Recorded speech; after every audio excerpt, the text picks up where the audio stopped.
All right, everybody, welcome back to a special edition of The Move. We're here, I don't know if you can really tell, but we're here in Mallorca, Spain. The opportunity was too good. We're here with a whole great group of folks that are sitting off camera. You can't see them, but I'm here with George Hincapie. Hello. I'll save the best for last. Johan Brunel. Hi. And our old friend, Jan Ullrich.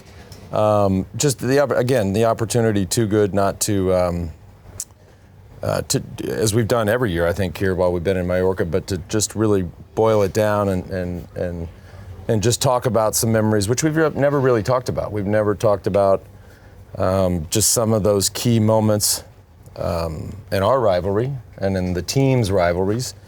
So we wanted to get into that. But before we do, I think I want to say three things. Number one, and most importantly, we all get asked a lot about those years and the rivalry, the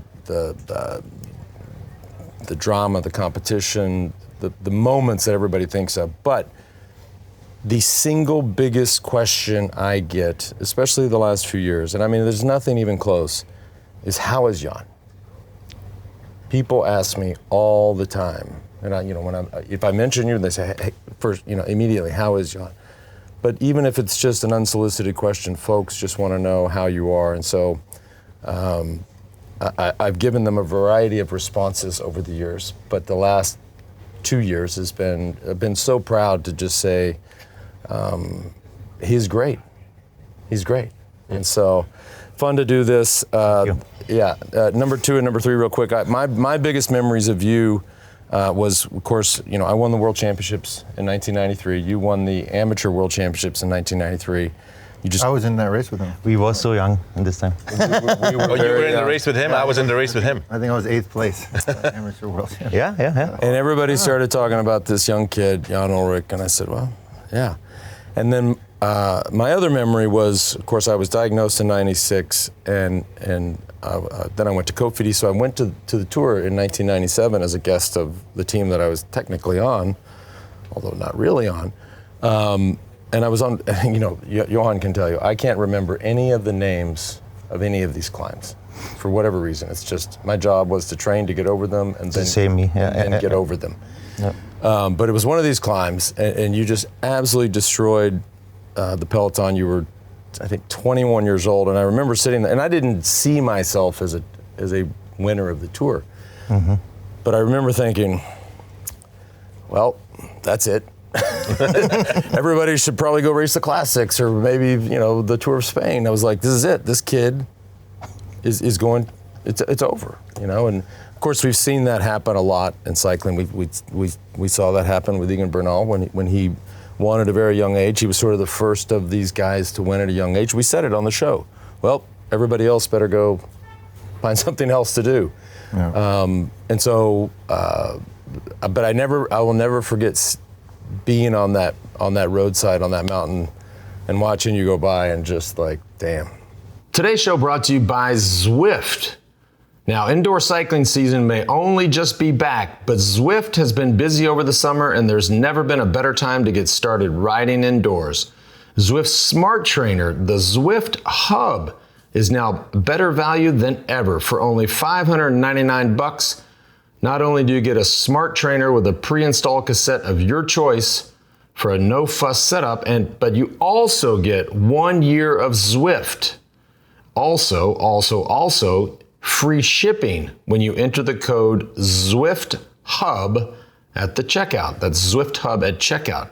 There's more to do on Zwift than ever before, including the return of We Do Wednesdays and Suffer Sundays slated to start October the 8th. Head on over to Zwift.com and grab your Zwift Hub. And don't forget to use the code ZWIFTHUB. Let me make this easy. ZWIFTHUB. Got to use that code ZWIFTHUB at Zwift.com. Also today, and I'm so glad to see these partners back. Fresh ball fall is upon us, and you need to be in the festive spirit. Light a candle, get some pumpkin spice, and make sure your balls look nice with the sponsor of today's show, Manscaped. Now, to my friends at Manscaped, this applies to almost all men out there, except for me. Mine was a little different. It was a plural on there. Nature may clear the leaves of their trees, but you'll need Manscaped's help to get you ready for that sweater weather. Get your pants puppies prepared for cuffing season with a trim as refreshing as a fall breeze by going to manscaped.com and using the code THEMOVE for 20% off plus free shipping. Again, that's manscaped.com. Use the code THEMOVE for 20% off and plus free shipping. Let's get into it, Johan. I know you have some stuff that stands out for you. Yeah. Well, we have a lot of questions, I think. We do have. I mean, this is going to be the interesting part of this podcast because, normally we've done this podcast twice. This is the third time we do the Move Mallorca. Twice it was at the occasion of the World Championships, right? Now the World Championships are not here, but we said, hey, we should talk about stuff we actually never talked about. Right. Or we didn't know. Well, we talked about it, but we don't have his perspective, and That's probably, So for me also, it's great to have Jan now the third year here. For me, actually, this is probably the best reason for this camp to happen is for me witness this reunion between you guys. I mean, I've been part of this rivalry, and now to see this. Partnership, friendship is amazing, and Jan, I'm really glad. This year I see that you're better than last year, that you're better than the year before. So it's amazing to have you with us. But yeah, I mean, in terms of stories, I think we could call this a storytelling podcast. There's a few.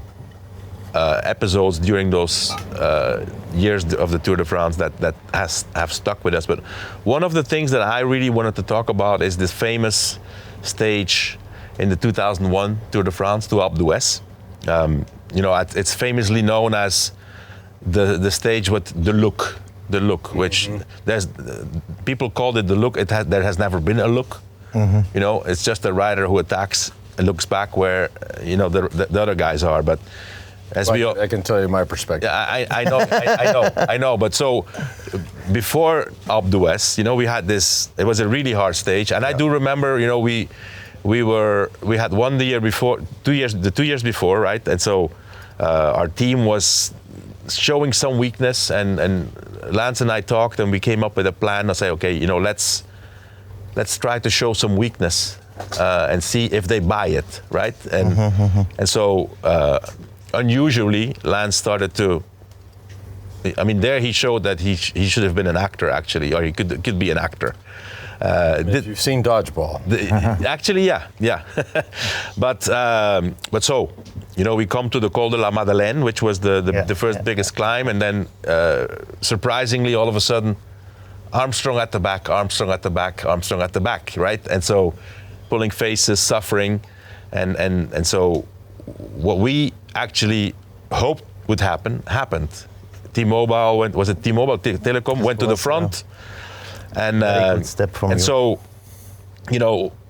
we've always thought, okay, they didn't really believe that, did they? They were pulling because they wanted to make the race hard. So our question is, and I know the answer because I talked to you privately already, but I think it would be interesting for all the listeners and viewers to see is, what was really going on within your team. It was of course a shock for you guys to see Lance at the back, and so what was stalled on the radio within the team. So I can you tell. It's a long time ago, but I have a good memory. Good memory. This was it was a very, very hard stage. Col de Madeleine, Col de Glandon, and then Alpe d'Huez in the finish. Yeah. And we have a team tactic. I know the race start very fast. And all the attacks and no group in the front and then nearly on the top in the Col de Madeleine, the speed was high. Rudi Pevenage, my sport director, call us, and I hear in my radio, in my ear, today is your day. Today is your day. I tell you why. Lance have not a good day. Yeah. He is here in my car. Suffering. Yeah. And he looked not good. And this is, we must take the chance for, catch time back and maybe win the stage. And he make all, he was so euphoric. Yeah. This is, and then he switched. He switched the team tactic and he said, okay, we go make the race very hard. Today is not Lances have maybe a bad day. Yeah. And take your chance for win the stage or take a little bit time. Yeah, this was the tactic. Yeah. So, but Jan, talk about, a lot of people don't see what happened before that and how our teams were matched up, because we had the classics guys like myself that would have to be in charge of Lance, like in the flat state, like the flat part of those days. You had that. So at that point, I don't remember exactly how many guys you had left. I think we had 2 or 3. But that's always a big factor as well in terms of how the tactics work out. Like, how many guys did you have left? Do you remember? How many climbers? Well, let me just add one thing. We're forgetting that Kevin Livingston had moved. I was going to say. Postal to T-Mobile or Telecom that year. And so you had Kevin on the team, who I've ridden, I don't know, I mean, up to that, to the season before that, I'd ridden thousands of hours together, side by side. Hard rides, easy rides, flat rides, hilly rides. And so you had a teammate who was really a former, was an insider. Knew everything, sure. Knew how he talked. If I'm Rudy, I say, hey, Kevin, you know the guy better than anybody. Go back there and have a look. Yeah. Right? And so, and he might have, I don't recall, but yeah, you had and Kevin was still there at that point. Yeah, and Kevin was pulling. Kevin was pulling on the Madeleine. So I would like to add one little thing that maybe nobody has ever known, because, oh boy, back in those days, the radio communication. God, here it goes. I can say anything I want, Lance. I understand about this. The radio communication between the teams, there was this. Everybody had the ability to listen to the channel of the other, so that with a little scanner you could get the frequency. So I added a little bit. So anything I said to the guys, because I knew that Rudy, your sport director, was listening to me. Yeah, and so and Lance looked bad. The cameras came on him, but I constantly said, "Hey, Chechu, Roberto, Lance is not feeling good. Let's just be conservative. Let's just take it easy," because I knew that he was listening. Did they know that he was okay, or? Who? Chechu and yeah, of course. Yeah. They knew. You don't remember the line I gave? I was already dropped at that point, so I missed that radio comm. Was it spontan or was it in your plan? Spontaneous. 100% spontaneous. It was. Yeah, but never before I see you in problems. All the years. What was the line? And this was Well, because we couldn't say it on the radio because Rudy was listening to us. We were listening to Rudy and. I mean, that way, hearing us talk about it now, 20 years later, like, well, how stupid is that? Why don't we just all talk to everybody? No, so but these guys were new to the team, Heras and Chechu Riviera. They were like, it was their first year, and so they didn't know what to believe or what games were being played. But I don't know, what did I say? Esperamos, no. Oh yeah, I remember that. Miramos, atacamos. Ganamos. Atacamos. There were 4 things. Esperamos, miramos, atacamos, ganamos. But which hopefully that is rough. That's one of our new shirts. We got to bring that back. Oh wow! I completely forgot about that. Yeah, I'm going to write that down. So, but at one point I go back because I knew that Johan was nervous because of what he was hearing, and I was in the back swinging. The only person who didn't fall for it was Bernard Thévenet on French TV. He said, "There's no way." He said, "I don't. This is an act."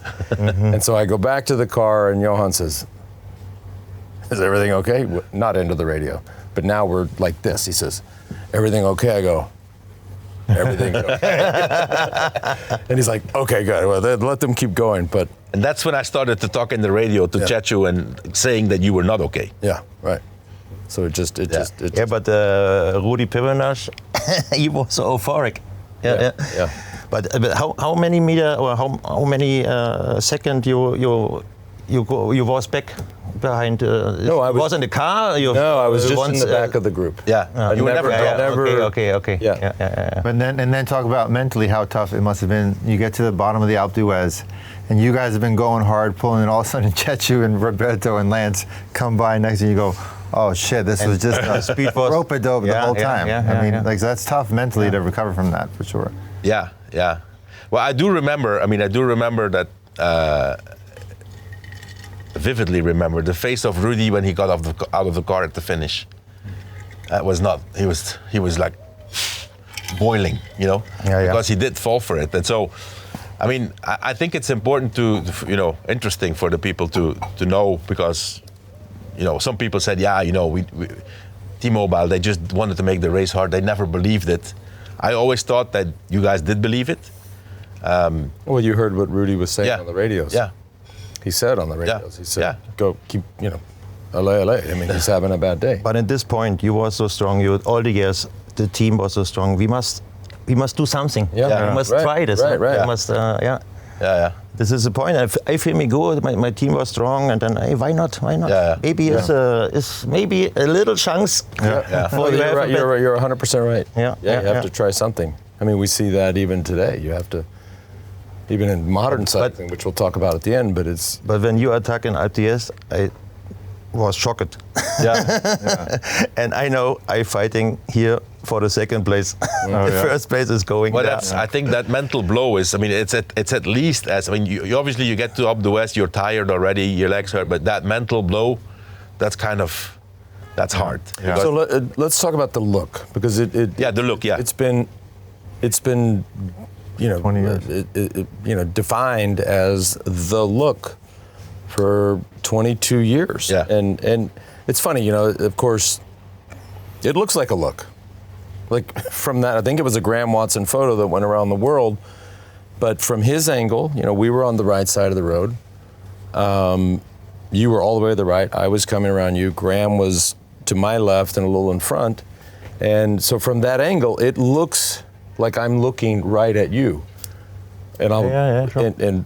but what I was actually doing, because I remember going, Chechu Rubier had made an incredible pull, and I was already like, okay, we're going hard.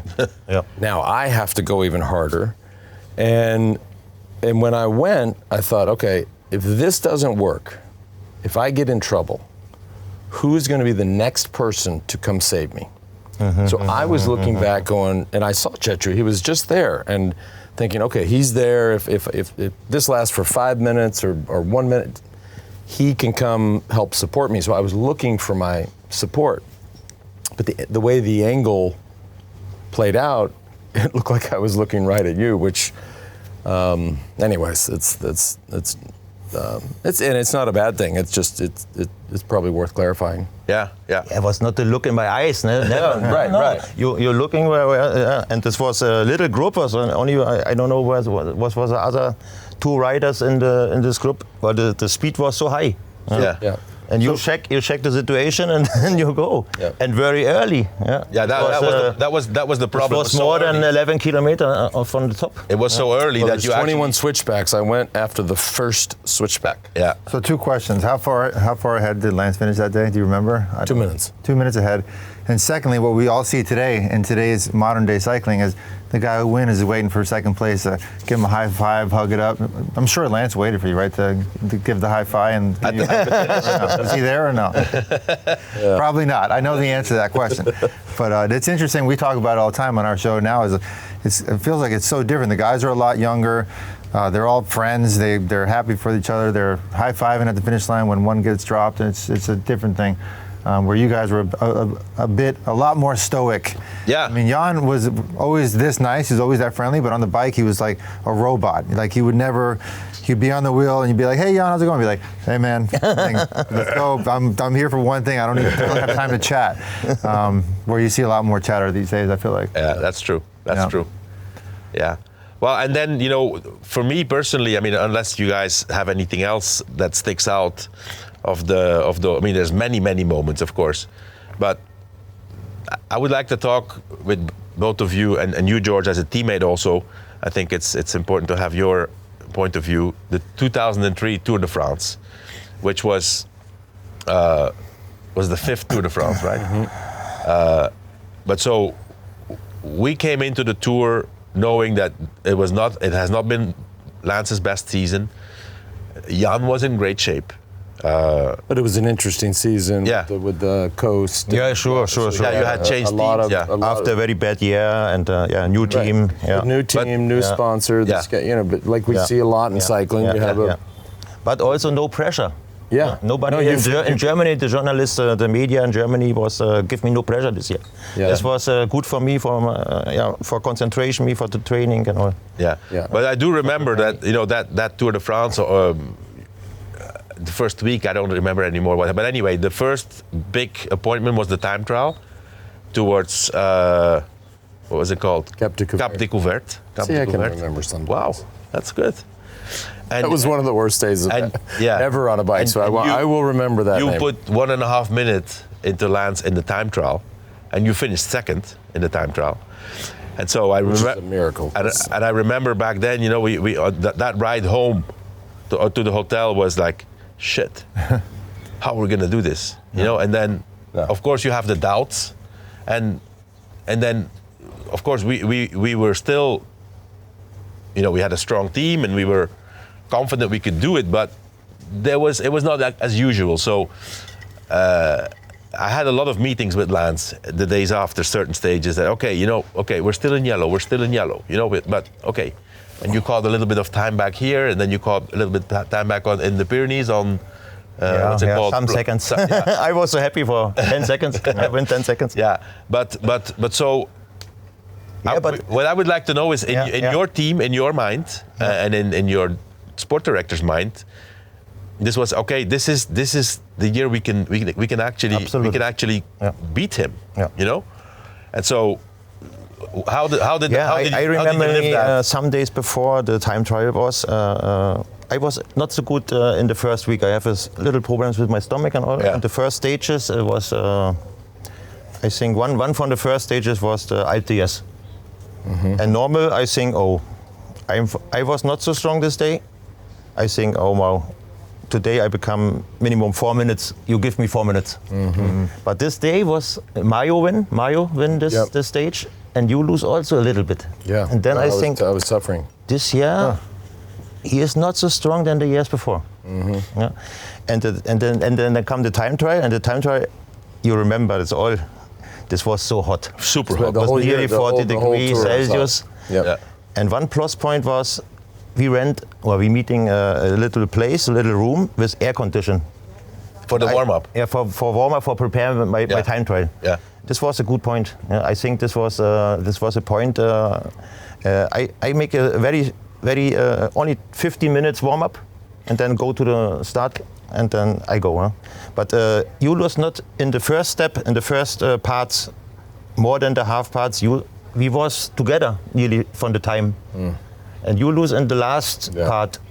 The last 10 kilometer, and I see you white, white, and I know this was so hard, and then this was maybe a point. Yeah, but my motivation come back, and then we was nearly 15 seconds only between us. Yeah, and this was we started dreams. Of course. Who wouldn't? Who wouldn't? How close were you?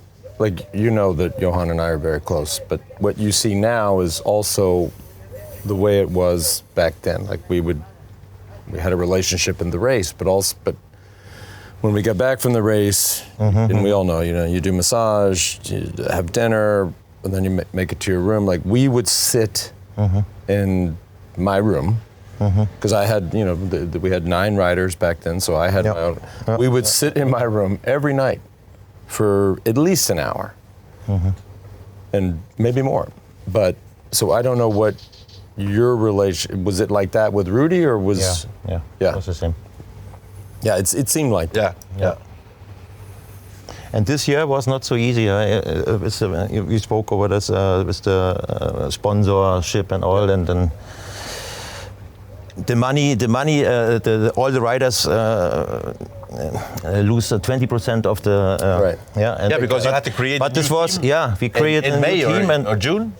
just before the Tour, I guess. Yeah, this was the same team, but with the other sponsor, and the sponsor Bianchi. Yeah. It was a change from Coast team to a Bianchi team, and Bianchi can in this moment have not so much money. Yeah. And some good riders tell, okay, I change directly, and this. Well, I mean, one rider from your team came to our team. Manuel Beltran. Yeah. One, he was on Coast. I got him in the mid-season, and all these things. Yeah, but a good point for my motivation is my daughter born 4 days before the Tour start this year. Oh.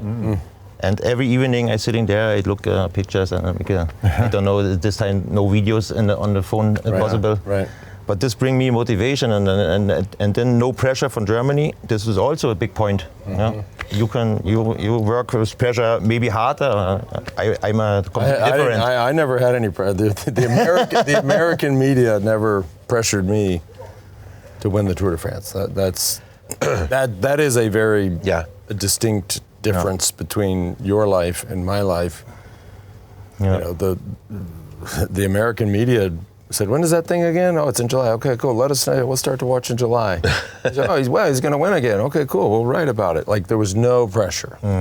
Yeah, this in Germany for John was completely different after he won. And the this Tour. we've talked about with a rider like Remco in Belgium. Like, there's I can't relate to that. I can't. I've never experienced. Well, you put the pressure on yourself. So that's one thing I would like now. While we were talking about the time trial, Jan. And I don't know if you know the details about this, but you had this special time trial bike, a Walser, the Swiss product with the narrow bottom bracket, and so after that Tour de France, we said, okay, we won it, but we need to get back to the drawing board and see this cannot, we don't want this to happen again, so close, and so we found out about your bike,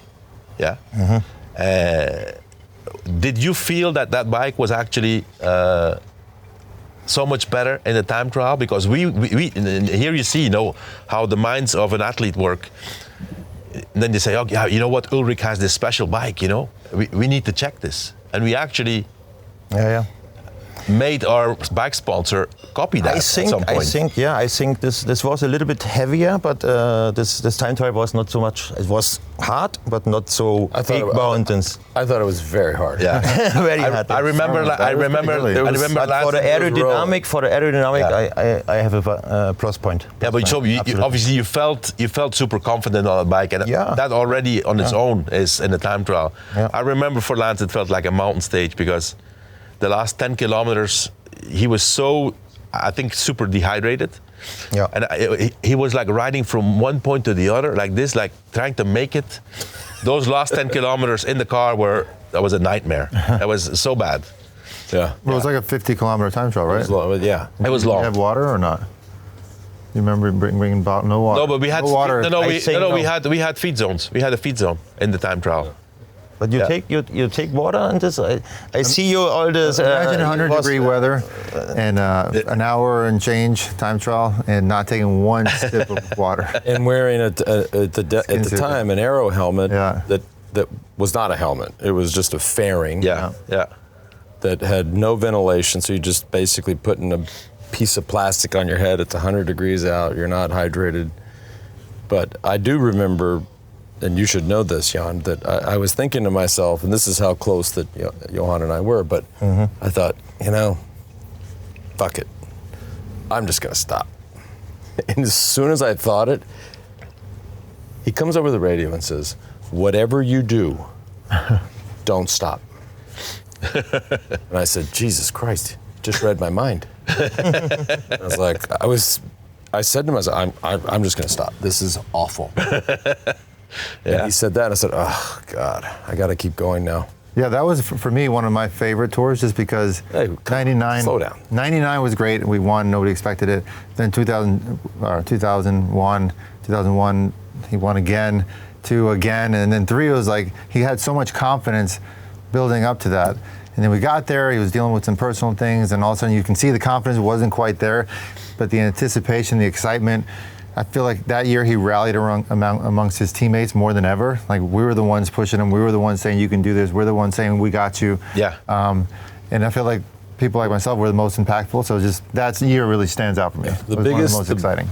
The worst thing that happened leading up to it was crashing in the Dauphiné. Yeah. This is a point. Yeah. I was in the Jersey, and I crashed on a downhill. Some jitbag lost a bottle. Yeah, absolutely. And the bottle somehow got either stuck in my way. Anyways, my back wheel locked. We're going in kilometers. We're going fast. 75 kilometers an hour, almost 80. Oof. And the back wheel just locks up. And so the bike starts, and then next thing you know, I'm on my side. I mean, I still have the scars. I mean, my arm, I had a hole in my elbow like this.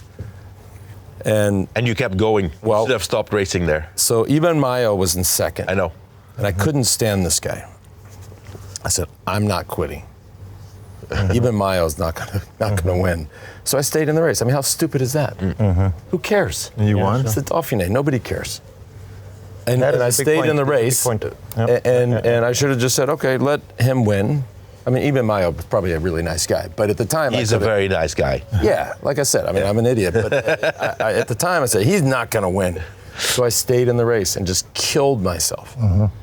Yeah. That was a big mistake. That was a huge mistake. But you try every year a little bit different for your preparing the Tour de France. Huh? Sometimes Dauphiné. Yeah, sometimes Switzerland. You win the Switzerland. He was the only one win the Switzerland and the Tour de France in this year. Nobody make this before. It's a different And then practice. I do everything the same. With Tour de Suisse. Sometimes I prepare me with Giro, but only for training. You know my problems in the early Off season. But for me, but you was the champion. You was the. But then Jan, and then all looking for you, Rudy. That's. Sure. I was going to ask you. Fix it. I was going to ask you this now, because we were monitoring you all year round. Yeah. I knew anytime something happened with you or I saw something, I sent a picture to Lance. Like, okay, because you were the guy that basically there was nobody else.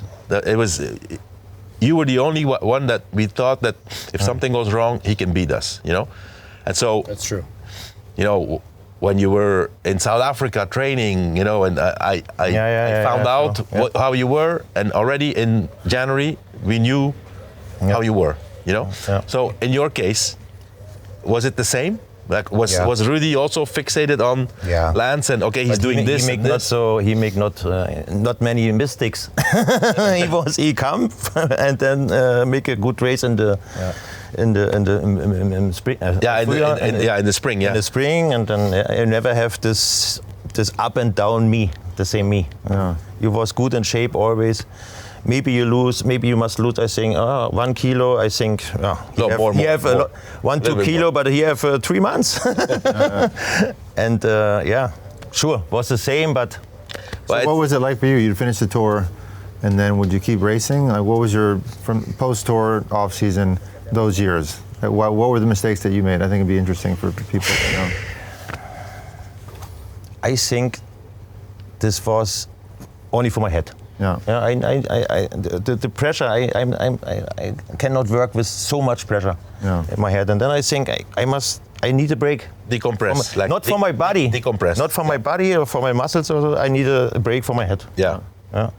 And then I enjoy the life. Sure. Yeah. And maybe too much, or sure too much. Sure too much. For sure too much, but that's okay. That was then, as we say, that was then. This is now. Yeah. But you after your second or third win, the Tour de France win, you tell. Tomorrow is the first day. I prepare me for the next season. That was a little. I know. But I think what he mean. Enjoy who win. What do we say? And, but Rudy told me all the time. You must looking in the winter time. You win not too much kilo, Yeah, I mean, this was me. Yeah. Today's show brought to you by Element. Folks, you hear us talk about it all the time. When I get out there and, it's we're in October already, but it's still hot as hell down here in Austin. So what's happening? I'm sweating my face off and every other part of my body. And I'm just not afraid to say it. I talk about it all the time. So what's my solution? It's Element. 1,000 milligrams of sodium, 200 milligrams of potassium, 60 milligrams of magnesium, no sugar, no gluten, no artificial ingredients, no BS. It is the real deal. And best of all, if you don't like it, just give it to a friend, and Element will refund you. Our listeners can get a free Element sample pack with any order when you head on over to drinklmnt.com/themove. Again, that's drinklmnt.com/themove and get your free gift with your purchase. Today's episode is also brought to you by True Classic. Now, this brand makes t-shirts that actually fit, and not to mention super soft. I'm actually wearing one right now. I love it. So when you're out there trying to get fit, you're in the gym, you're doing your curls for girls, whatever you want to call it, you're trying to find the right t-shirt, I know it's incredibly frustrating. Most t-shirts are too tight in all the wrong places or way too big and boxy, but not True Classic. True Classic has already helped over 2 million men get their fit on at an affordable price. Our listeners get access to the absolute best deal they offer. For a limited time only, get 25% off with the code THEMOVE at trueclassic.com/themove. Again, that's trueclassic.com/themove and use the code THEMOVE.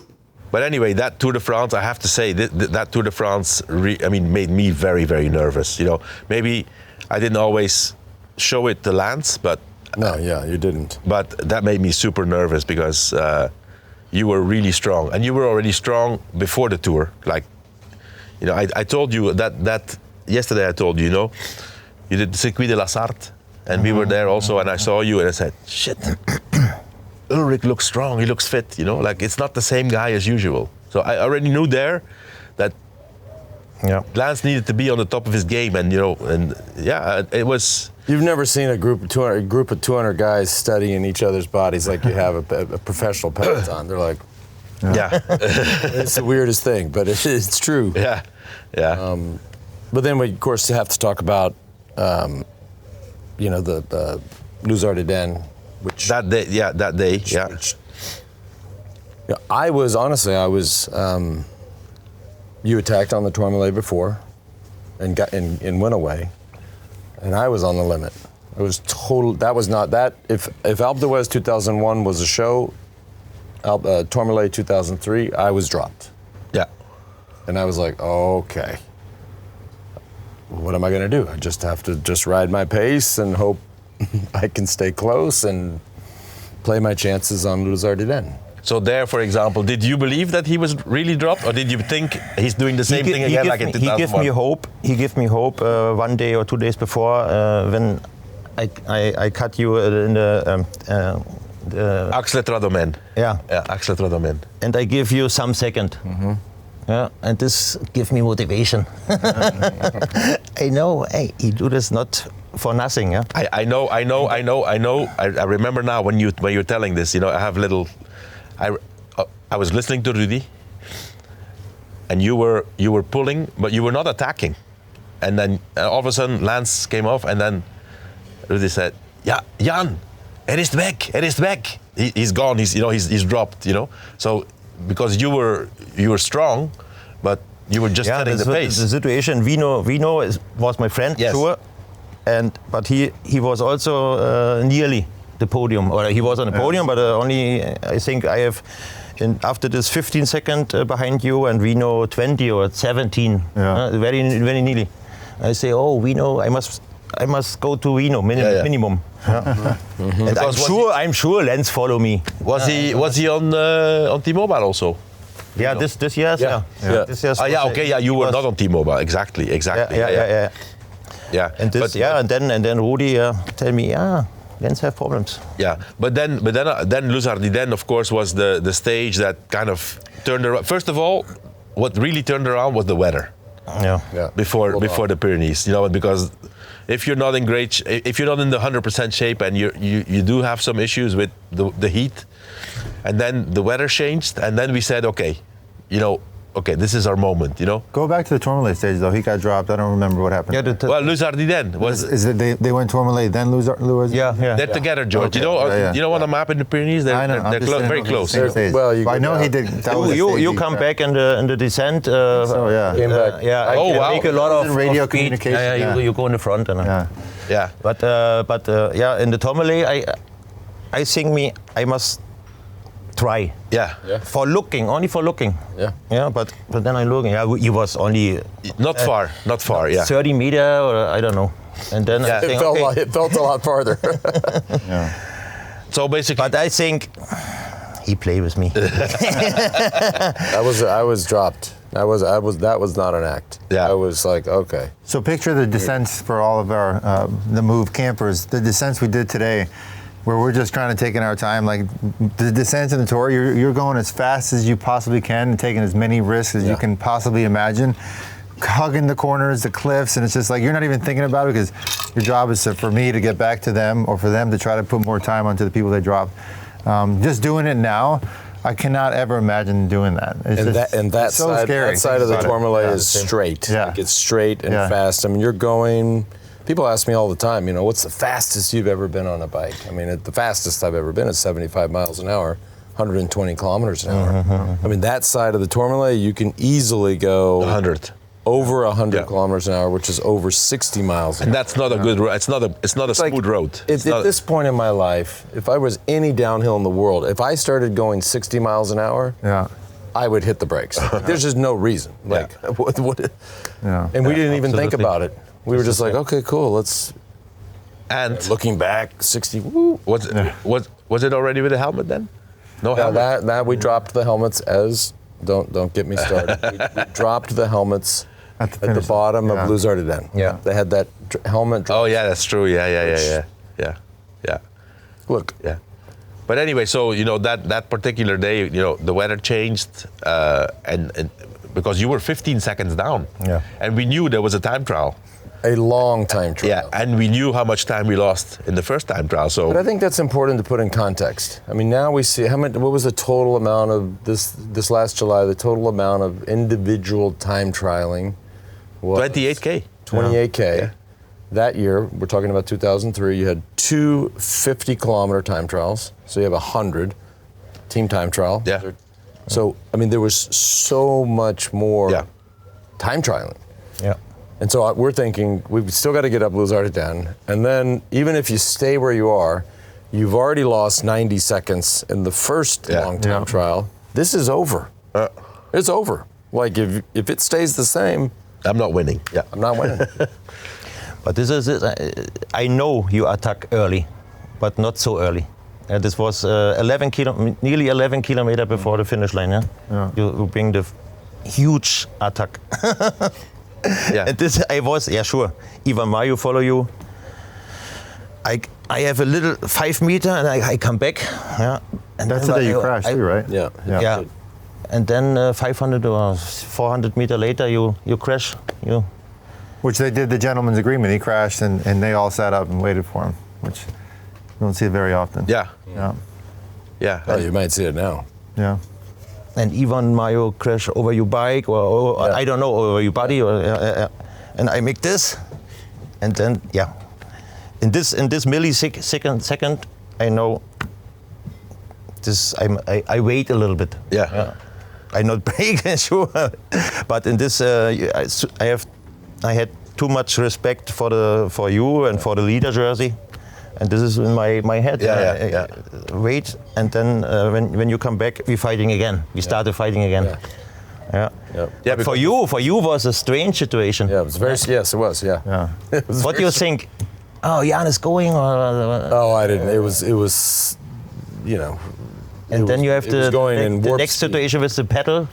Yeah. No. But with the pedal, but it turned out that the bike was broken. Yeah, the bike. Oh, Yeah. Okay. The rear train was. Didn't know that.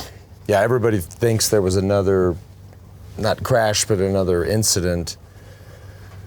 But yeah, I clipped out. I almost crashed again. But we get to the finish, whatever happened, and the mechanic, I think was it Jeff Brown or I think it was Chris. Chris grabs the, in the day we had the racks on the side of the car with the hydraulic.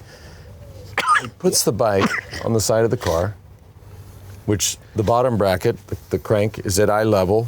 Mm-hmm. And he says, holy shit, this thing's cracked. Huh. So from the crash, yeah. And so there was something wrong. That's the reason the second thing happened. Yeah. Anyways, what you don't know, and it's probably better. But even then, though, I was like, we don't have enough time. Yeah. I mean, I got some time. Yeah. But if you look, I'm a numbers guy. Like, if you did one, you lost 90 seconds. You're going to do the second one, you're going to lose 90 seconds. You have to start with that assumption. Yep. And I'm like, well, I don't have 90 seconds. So. Well, I mean, this was the last big mountain in this tour. Yeah. But still, we still had a time trial. And since you took so much time on him. Sure. I'm sure this day he attacked early. He need a little bit for himself. You need a little. But my question is, when you crash and with the pedal out, and then you have your body produce adrenaline. Yeah. Yeah. And you feel. And the doctor say when you have adrenaline for crashes, you don't feel pain. I felt pain. I felt pain. Yeah. No. But that's pretty wild that you're able. You got dropped in Tourmalet. You crash. I mean, think about physically and mentally the calorie expenditure you're going through to be able to finish that stage. But also, I mean, he knew he needed a lot of time because 15 seconds. With 15 seconds, we were. Yeah, no, that was not going to happen. Yeah. And I do remember that last time. But I was happy. I see you back in the group, and then you fine. I was happy with this, really. Yeah. And I know. Oh no. Now come the next. Yeah. But I think that's amazing. I have to be honest. I would not have been happy. Yeah. I'm like, shit. He's back. Yeah. God, what now? Yeah. No, but I do to come back on that. Jan is a sweetheart. No, but I want a real fight. Yeah. I want not win the Tour de France for you crash or something, or for happens this. Yeah, I want fighting with you.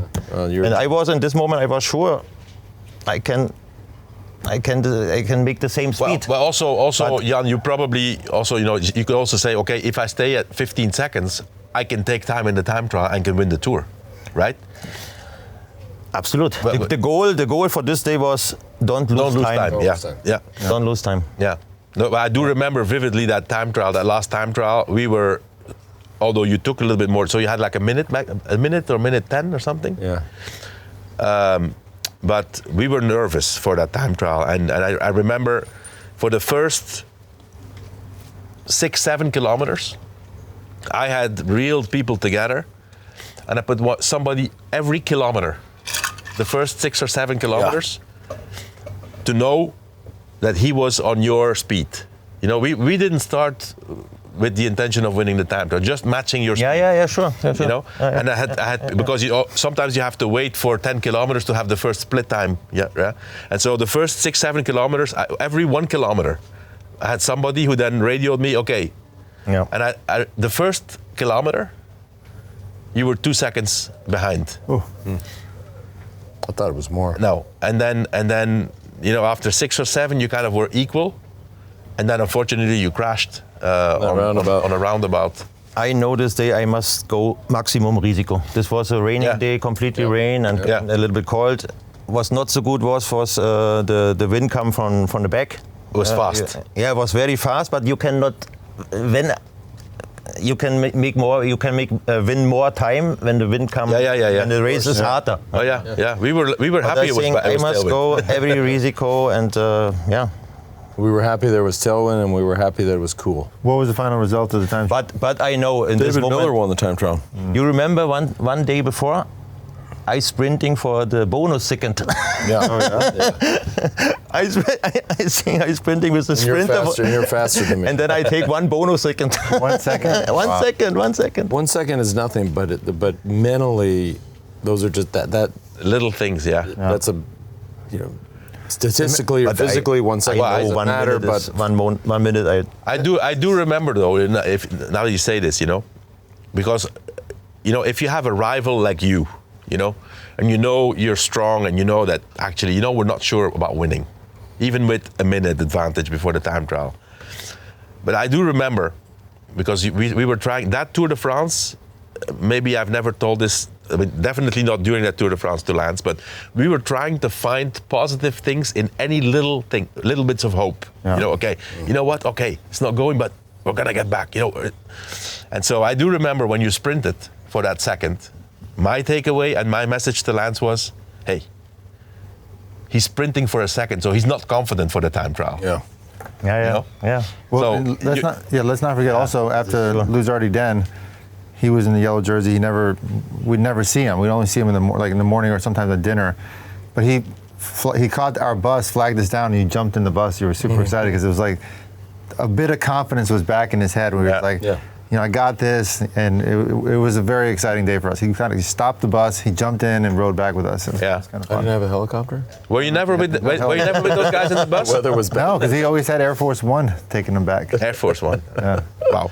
Yeah, but after Luz Ardiden, you win 46 seconds. Huh? What? In this moment, you motivated, or you were fired up. You win time, and you was the strongest. You was the strongest in this day. Yeah, but it was still only 1 minute, and it felt a lot better, but it was not. Yeah, sure, it's not complicated. Yeah, it's comfortable. Yeah. What else about the Tour de France? Anything else about? Well, we'll talk about one more tour story between Jan and I, or all of us really, and maybe my favorite. And then we could touch on a little bit of what Jan's got coming up. Yeah. I think that's exciting. We were a part of it, which we can talk about. But maybe my favorite memory, because a lot of these weren't great memories. The 2003, I got no good memories. George thought it was the best tour. Well, everybody thinks that. I loved that one. I said, listen, pal, you aren't. You are me. It sucked. But my favorite memory of this rivalry was 2005. And, of course, that was another one that we won, and and this was the seventh one. But the hysteria and the buzz and the following. I mean, we had. I think the first year there were probably 100 people at the celebratory dinner, and then that kept growing. In 2005, there were 600 people at the celebration, and which is, this is a little too much. But I remember somebody getting a call, Yogi Mueller getting a call from your press guy that said Jan wants to come speak at the dinner. Yeah. And I said, well, hang on a second. I always try to reverse the roles. What would I do? I ain't going over to the German party to speak to 600 Germans. Yeah. So Jan says, and we saw, and Liz has some great photos of that. We get this call that Jan wants to come address the crowd. And I'm like, wow. And you showed up, and, with all of the, at the time was Discovery Channel fans, Postal fans, Discovery fans, and spoke. And look, everybody knows that and thank you, you are German is your language. Thank you for playing our game and speaking English while we sit here today. But back then, almost 20 years ago, to show up and speak to a room of 600 people in a language that you don't really know, it was the most honorable and amazing thing. It did, of all of our memories. It was. I will never forget you showing up. Yeah. And the room. I become chicken skin now. Yeah. Chicken skin. The room was. I mean, it was. I remember this. You were the king of the room. Everybody knew. They were like, oh, that's okay. But you doing that. Yeah, that was amazing. That was so special. Of the room. Yeah. It was unbelievable. And so it truly is my favorite memory. I still remember you were wearing a brown suit. Yeah. Yeah. Yeah, you asked and I was me, you wearing a gave me the t-shirt. invitation, the last day. Huh? Yeah. Jan, you must come in. I was proud. Oh, let's want me on the party. No. This was nice. was Yeah. a very emotional. Yeah. Emotional. So let's talk a little bit about what Jan has coming up. And Well, we his- have, his documentary. So Prime Video, Amazon Prime they spent how many years? 2 years. 2 years filming Yeah. a documentary of your beautiful and complicated life, like all of our lives. So that comes out in End November, and 28th of November. 28th of November. Yeah. Initially in the German-speaking countries here in Europe, so Germany, Switzerland. My feeling is that this will probably go out to other, with subtitles or something, to other sure. Prime Video, Amazon Prime countries. But I was happy to participate and look, when it comes to you and me, I don't hold back. It means I let it go, you know. And so they asked me to sit for a couple of interviews, and I just talk about our relationship. And so I think I'm excited to. Hopefully, I can see it sooner than later. But it seems like it's a true capture of your life story, and so that's coming up. Yeah. Just Thank you for this. Thank you for the time to do this. Yeah. absolutely. It was a couple of interviews, St. George. Yeah. And I hear a little bit. I don't know I don't see all, but I see one part from you and one part for you, and this was it's warm words. You can feel the heartily and so many years the respect together. And thank you for this. Yeah. Well, I think this is the beauty of this relationship. You know, like they've been rivals like you cannot imagine. You know, and to see then post-career having this friendship. I mean, for me, really, it's a privilege to witness this. You know, 3 times in a row now here in Mallorca. We're probably going to see more of what we're doing here in the future, but it's. I mean, for me personally, it's an amazing privilege. It also gives me chicken skin when I see this. It's not the correct word for this. Goosebumps. Goosebumps. That's okay. It's funny. We give Johan grief all the time. Not we, but sometimes like, come on, man, you speak English. He's like, no. And then he's like, why don't you speak German? Good point. Okay. Good point. Good point. Very good point. I don't. Scheisse. Nein. You have all the funny words. Alles gut. Alles klar. So what's next for you, Jan? Next for me, I work a little bit on a book also, the same story, but over my life. But the next is prepare the next year for some events. I have our own event too, and maybe. You're working on a Gran Fondo also, I've heard. Maybe. Yeah. So that's Yeah, that'd be great. Germany have a lot of fans, and So George, love the spot. you've already. He's coming next year to mine. But you're I'll going go to his too. Okay. Deal. Deal. That's here. Wait, hang on. Time out. You're going to George's Fondo? Next year, not this year. Next year. Because he gives me grief a lot for not going to. Yeah, he never comes anymore. If I'll just right here on the record. Oh God, here we go. If Jan is there, Okay. I'm there. 2024. Okay. Rondo. Let's go. That's good. Your son is racing. My the little two and the middle one start racing. It's 11 and 12, and I'm proud of this. I'm sure, of course, absolutely, and have the talent and have the energy. Yeah. And it's too good to see. I love the sport. We love the sport. Yeah. It is for me the best sport in the world, and I won't help my kids when. Yep. Yeah. It's Well. good to see. Yeah. Yeah. Absolutely. Well, you've helped them immensely. You know, being the legend that you are, being healthy, being there. I mean, it's an amazing arc of a story. I gave a speech in Dallas the other day, and was an interesting speech, and it was a little contentious at times, which, whatever, as it always is.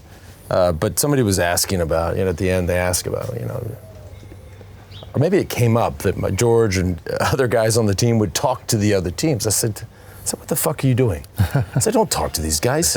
We gotta hate these guys. And I said, no. It's the truth. Don't ever talk to these guys. And then somebody said, "Oh, that's so weird. You wouldn't, you didn't have any friends." I said, "You're right. I didn't have any friends."